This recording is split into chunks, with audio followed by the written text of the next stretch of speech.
Bonjour à tous et bienvenue dans ce sixième épisode d'Asset Builder. Aujourd'hui, on est super content de recevoir Julie Dulman. Alors pour la petite histoire, moi j'avais rencontré Julie à la Cour de cassation. À l'époque, elle m'avait parlé de preuves d'usage des marques. Elle m'avait dit que c'était peut-être un cas d'usage pour la blockchain et j'avoue que j'avais pas compris grand chose. Donc je suis super content de la recevoir aujourd'hui pour qu'on puisse creuser ça à fond et voir en pratique réellement comment est-ce qu'on peut constituer des preuves d'usage des marques de manière proactive, quelles stratégies on peut mettre en place pour défendre ces marques. Julie, est-ce que tu peux te présenter pour ceux qui ne te connaîtraient pas encore? Bonjour à tous et bonjour William, merci pour ton invitation. Moi je suis Julie Dulman, j'ai exercé pendant 15 ans en tant que conseil en propriété industrielle et j'ai récemment rejoint Bold, qui est un cabinet qui a pour mission d'accompagner les startups dans tous leurs stades de développement et y compris en matière de propriété intellectuelle. Et Julie, dans quelle situation est-ce que je vais avoir besoin de preuves d'usage de marque? Dans quelles circonstances? Alors j'ai envie de te répondre potentiellement tout au long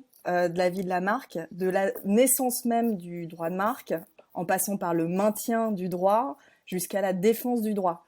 En fait, dans certains pays, pour obtenir même l'enregistrement du droit de marque ou pour le maintenir en vigueur, ce droit de marque, je pense notamment aux États-Unis, tu vas devoir prouver l'usage de ta marque. Et en fait, c'est assez logique que tu aies approuvé l'usage de ta marque parce que la marque, c'est un droit d'occupation sur un signe qui peut être potentiellement renouvelé indéfiniment, ce qui impose certaines obligations aux propriétaires. On a eu plusieurs affaires retentissantes ces dernières années.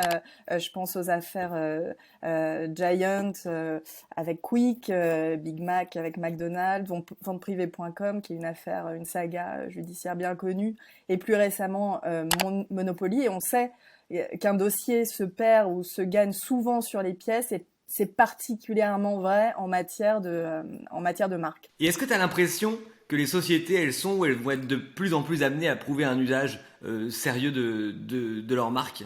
Je pense que les sociétés vont sûrement beaucoup plus qu'hier avoir à justifier de l'usage de leur marque. Je pense que c'est même déjà le cas, en particulier en Europe, parce qu'il y a eu un changement de législation récent et puis il y a aussi un changement dans la pratique.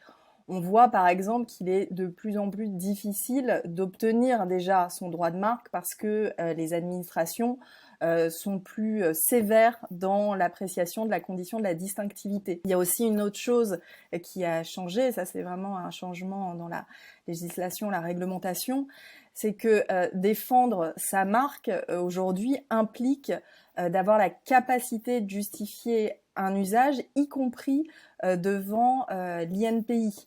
C'est une nouveauté dans la procédure d'opposition. Aujourd'hui, quand tu formes opposition, le défendeur a la possibilité, sous réserve bien sûr que ta marque soit soumise à obligation d'usage, donc elle est plus de 5 ans, donc il a la possibilité de te demander de justifier d'un usage réel et sérieux pour tous les produits et services servant de fondement à l'opposition. Là où avant, tu ne devais justifier que d'un usage vraisemblable, ce qui est quand même beaucoup plus léger en termes de preuves, et uniquement pour un seul des produits ou services qui servaient de fondement à l'opposition. Donc on voit que l'exigence là est beaucoup plus forte. Et puis aujourd'hui, défendre sa marque, c'est prendre aussi le risque d'une action en déchéance ou en nullité en retour, qui est beaucoup plus important qu'avant. Pourquoi ? Parce que ces actions en déchéance et en nullité, elles relèvent désormais de l'administration et plus du juge judiciaire. C'était déjà le cas pour les marques de l'Union européenne et c'est le cas aujourd'hui pour les marques françaises. Ça veut dire que quand tu mets en demeure quelqu'un ou quand tu assignes, enfin plutôt quand tu mets en demeure quelqu'un, tu prends beaucoup plus de risques en retour à recevoir une action en déchéance parce que la personne que tu mets en demeure n'a plus besoin d'agir en justice. Donc les actions sont facilitées, sont beaucoup moins coûteuses, sont beaucoup plus rapides. Donc c'est un moyen de défense qui est beaucoup plus facilement actionnable par la personne à qui tu vas adresser une lettre de mise en demeure. Donc en clair, le droit de marque qu'on oppose aujourd'hui, c'est un droit qui peut être beaucoup plus facilement remis en question. Et pour cette raison, il faut être préparé, il faut être organisé en cas de réplique sur ce terrain-là. Et les affaires que j'évoquais tout à l'heure sont toutes des affaires où les marques qui attaquaient, donc la marque Big Mac, la marque Giant, les marques qui attaquaient se sont retrouvées en difficulté en opposant leurs droits de marque. Ouais, de ce que tu me dis, je comprends que ça va être un moyen de défense en fait qui va être de plus en plus actionné parce qu'il coûte moins cher et donc il y a de plus en plus de risques pour les titulaires de marques de perdre leur marque si ils sont pas attentifs à l'usage. Oui, tout à fait. Si tu veux, jusqu'à encore récemment, les sociétés avaient une parade qui était de redéposer la marque tous les 5 ans pour échapper en fait à cette obligation d'usage. Et on voit que cette parade, elle fonctionne plus. Monopoly en a fait les frais récemment dans une affaire qui a fait grand bruit, où Monopoly en fait justifiait ses dépôts successifs en disant que justement ça permettait à la société d'éviter à justifier ton droit de marque, à produire des preuves d'usage et le tribunal de l'Union européenne est venu rappeler le fait que c'était finalement une pratique qui relevait de la mauvaise foi et qui n'était pas admissible. Donc cette parade même est plus du tout envisageable aujourd'hui pour les sociétés. Donc elles sont vraiment contraintes aujourd'hui, je dirais, de s'organiser et de produire ces preuves d'usage.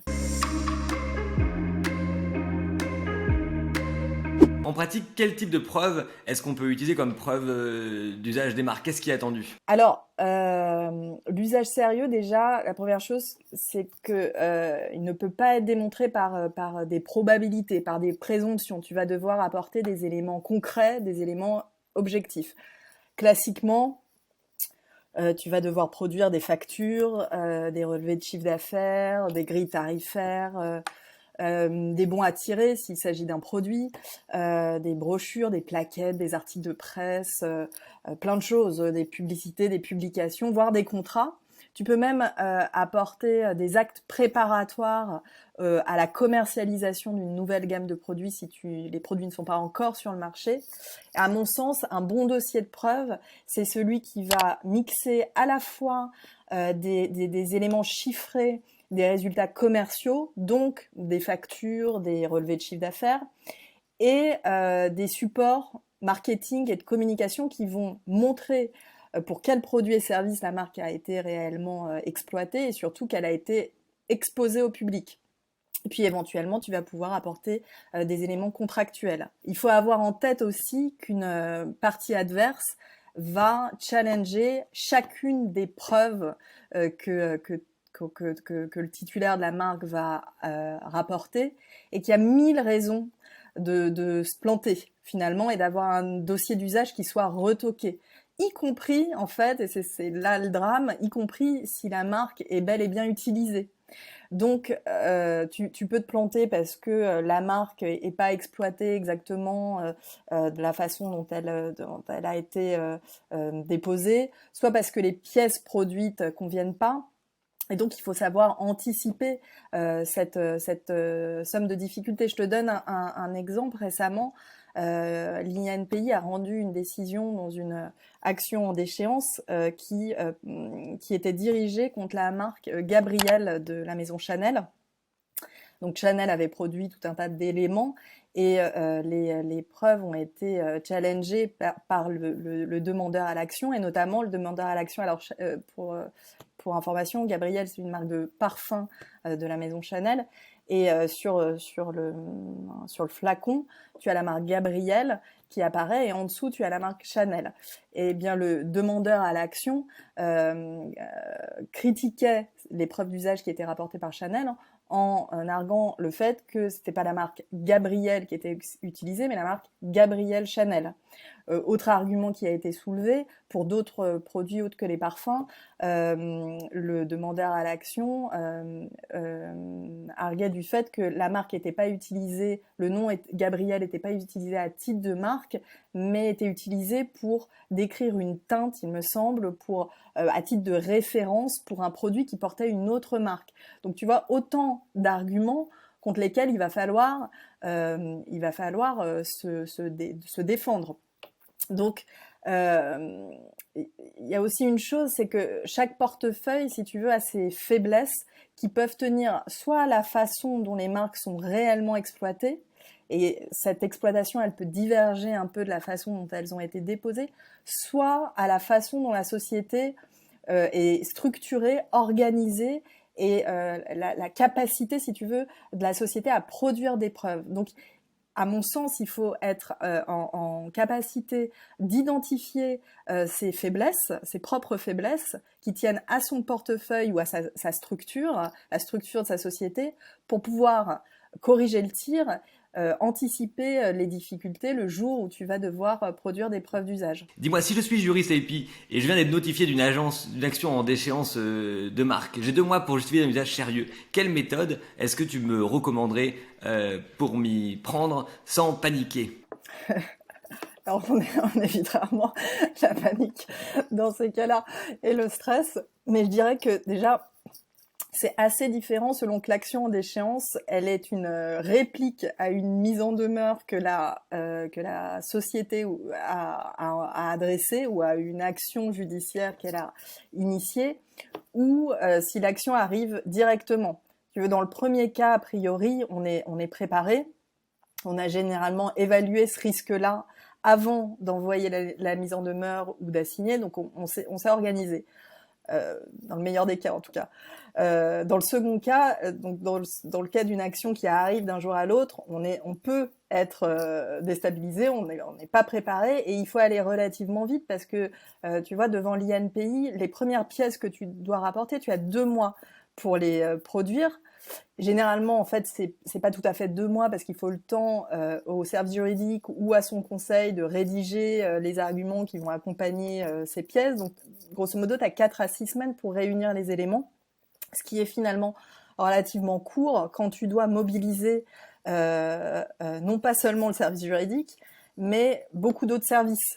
Puisque finalement, la première étape, ça va être d'identifier les opérationnels ou les distributeurs qu'il va falloir solliciter pour la collecte de ces preuves. Donc ça, c'est l'étape numéro 1, c'est à qui je dois m'adresser.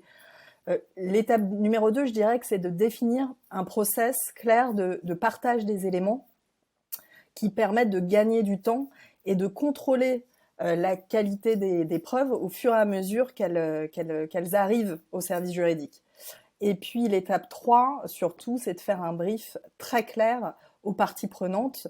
Donc quand je parle des parties prenantes, je parle du marketing, du service financier, du service commercial, donc différentes parties prenantes pour éviter justement de perdre du temps et augmenter les chances de réunir des preuves de qualité. Donc de quelle marque exactement on parle? Est-ce que c'est un nom? Est-ce que c'est un nom plus un logo? Est-ce que c'est juste un logo? Est-ce que c'est autre chose? De quel pays on parle? De quels produits et services on parle exactement? Pour quelle période? Et de quel type de preuve on a besoin? Donc, clairement, ça peut être un peu la panique pour la direction juridique, voire les opérationnels, voire le conseil, et donc une source de stress. Et à mon sens, il est largement préférable, si ce n'est en réalité indispensable, d'avoir réfléchi à cette méthode de collecte en amont pour construire le meilleur dossier possible et puis s'épargner un petit peu de stress. Je comprends du coup qu'il faut aborder le problème de manière proactive, mais les entreprises elles n'ont pas forcément les moyens de mettre en place une collecte systématique de preuves d'usage des marques pour toutes les catégories de produits et services et l'intégralité de leur portfolio. Comment est-ce qu'on s'y prend pour prioriser peut-être, pour choisir ses combats? Alors, je dirais qu'avant de se poser la question des preuves et de leur collecte, il faut se poser, à mon avis, la question de la qualité de sa protection. Alors, j'enfonce peut-être une porte ouverte, mais c'est quand même très très important quand il est question d'usage de marque. La première question à se poser, c'est est-ce que mon droit de marque correspond à mon exploitation ou à mes projets d'exploitation? Parfois, on a des portefeuilles très anciens, on a fait des dépôts et des renouvellements de façon assez mécanique au fil des années.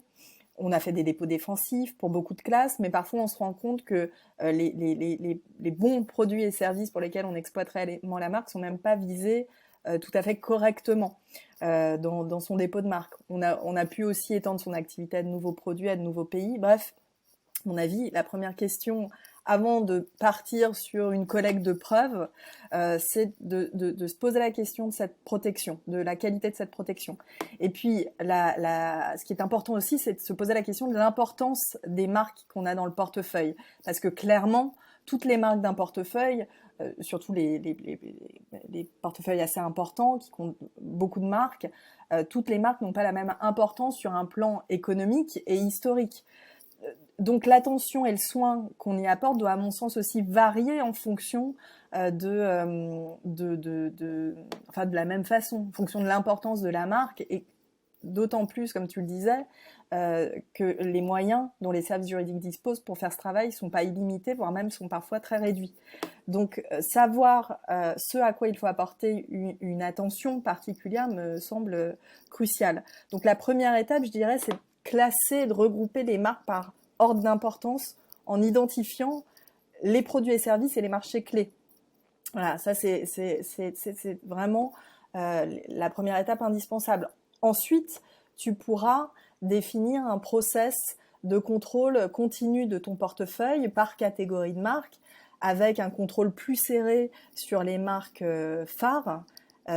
Et interroger son portefeuille sur une base régulière, ça veut dire se demander est-ce que la marque est toujours exploitée comme elle a été déposée, est-ce que le fait que j'adjoigne un autre mot ou un logo, est-ce que ça peut rendre vulnérable ma marque, est-ce que je l'utilise toujours pour les produits ou services visés, est-ce qu'il n'y a pas d'autres activités, est-ce qu'il n'y a pas d'autres territoires, donc interroger régulièrement son portefeuille sans attendre le jour du renouvellement, parce que généralement c'est un travail qu'on fait le jour où la marque doit être renouvelée.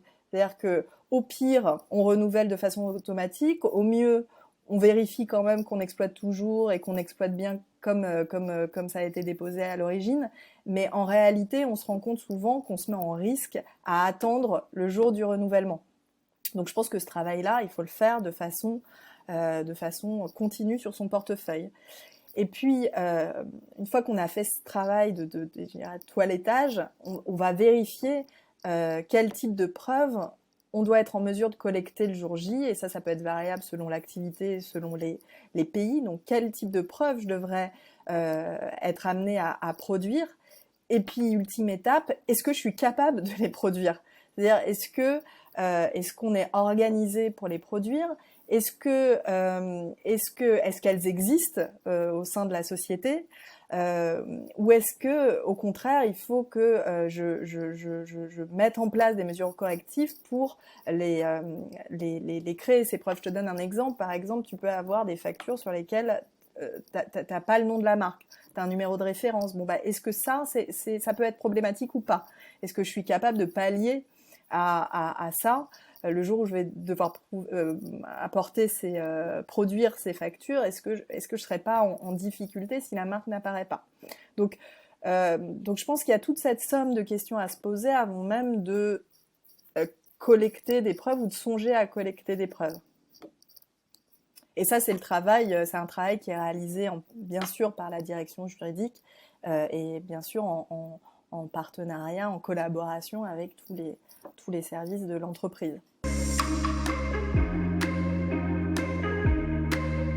En matière de sécurité informatique, on construit souvent des DRP, des Disaster Recovery Plans. C'est des sortes de plans qui détaillent tous les scénarios catastrophiques qui pourraient arriver. Qu'est-ce qui se passe si une météorite s'écrase sur les serveurs, si jamais il y a une inondation en cas de piratage. Et en fait, ça permet de réagir de manière plus efficace le jour où il y a effectivement un incident qui se produit, parce qu'il y a toujours des incidents qui se produisent. Qu'est-ce que tu recommanderais pour mettre en place une méthode écrite pour qu'on soit en mesure de réagir efficacement en cas de risque IP ou en cas même de déchéance de marque ? Cette procédure écrite, cette procédure catastrophe, elle est clairement indispensable. Il y a même 2 types en fait de procédures écrites que tu peux mettre en place. La première, c'est quel process je dois suivre le jour où l'usage doit être démontré. Et ce process, il va être fonction de l'organisation de l'entreprise, de son activité. Le juridique est généralement leader sur le sujet, mais c'est vraiment un travail qui doit être collectif. Et il faut organiser cette dynamique au sein de la société en communiquant sur les risques et les enjeux, donc avec toutes les parties prenantes. Donc, à mon sens, cette procédure, elle doit être coécrite avec les parties prenantes, avec les opérationnels qui sont dépositaires des preuves, donc la finance, la comptabilité, le marketing, la communication, mais aussi potentiellement avec les distributeurs.